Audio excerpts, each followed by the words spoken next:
शायद आपने रिजल्टेटिव कंस्ट्रक्शन के बारे में सुना होगा। बहुत ही इंटरेस्टिंग और यूजफुल कंस्ट्रक्शन है। ये है action verb plus object plus adjective. थोड़ा सा वियर्ड है, लेकिन स्पोकन इंग्लिश में, एवरीडे इंग्लिश में यूज किया जाता है। इसको हम थोड़ी देर बाद डिस्कस करते हैं। पहले इन दो सेंटेंसेस को देखिए कि टीचर ने चिल्लाकर क्लास को शांत कर दिया। ओके, अब इसको हम इंग्लिश में कैसे कहेंगे? Simply the teacher shouted and made the class silent, ऐसे इसको हम कह सकते हैं। या फिर इसको हम ऐसे भी कह सकते हैं, the teacher shouted and the class fail silent, ऐसे भी कह सकते हैं। और एक सेंटेंस और देखिए, हम धातुओं को पीट कर चपटा कर सकते हैं। तो इंग्लिश में कह सकते हैं we can beat the metals to flatten them. ठीक है, लगभग लगभग ये वही अर्थ दे रहा है। या फिर ऐसे कहिए इसको, we can flatten the metals by beating them. इन दोनों का मतलब लगभग एक ही है।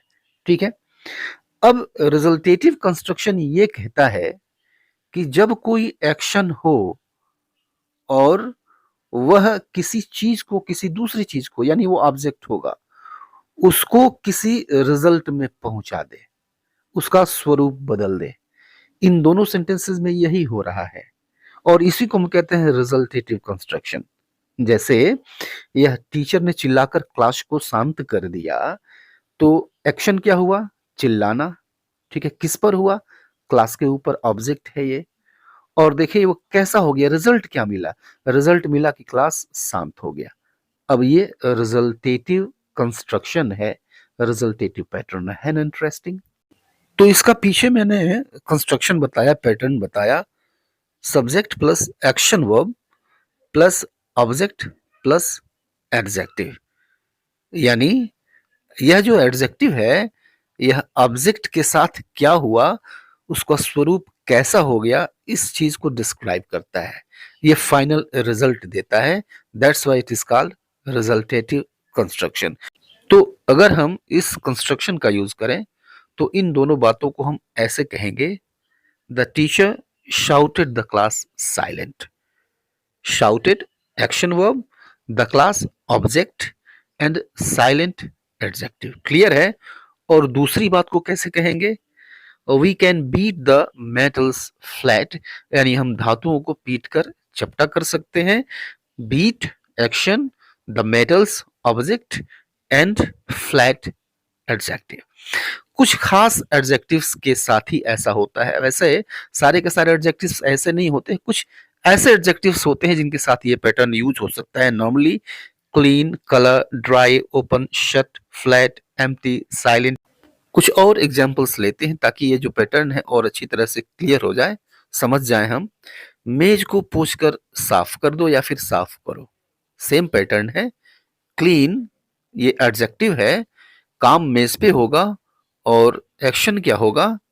वाइप। ठीक है, ये पैटर्न यूज हो सकता है। वाइप द टेबल क्लीन, मेज को पोंछकर साफ कर दो। एक बात ध्यान देने वाली और है कि जो एक्शन होगा वह एक फाइनल रिजल्ट देगा। अगर वो रिजल्ट क्लियर है तो ये पैटर्न यूज होता है। एक सेंटेंस देखिए पैसिव वॉइस का, मेज को पोंछकर साफ किया जा सकता है। It means the table can be wiped clean. अब देखिए जहां पे सब्जेक्ट था वहां पे ये ऑब्जेक्ट आ गया, ऑब्जेक्ट का यहाँ पे जगह खाली है। Action verb then adjective, result वाला adjective. The table can be wiped clean, यानी मेज को पोंछकर साफ किया जा सकता है। हमने दीवार को लाल रंगा या फिर लाल रंग दिया। We painted the wall red. एक सेंटेंस मैं आपको देता हूं कि हमने दीवार को लाल रंगवाया। अब इसको हम कैसे कहेंगे? कमेंट बॉक्स में कमेंट करिएगा। उसने दरवाजा खींचकर बंद कर दिया। She pulled the door shut, same pattern है। मैंने अपना बाल काट कर छोटा कर लिया। अब इसको हम इंग्लिश में कैसे कहेंगे? यह पैटर्न यूज किया जा सकता है। I cut my hair short, मैंने अपने बाल को काट कर छोटा कर लिया। अब मैंने अपने बाल कटवा कर छोटे कर लिए या फिर छोटा कर लिए, इसको इंग्लिश में कैसे कहेंगे? कमेंट बॉक्स में कमेंट करिए। आज के लिए इतना ही, मिलते हैं नेक्स्ट वीडियो में, तब तक के लिए goodbye and take care.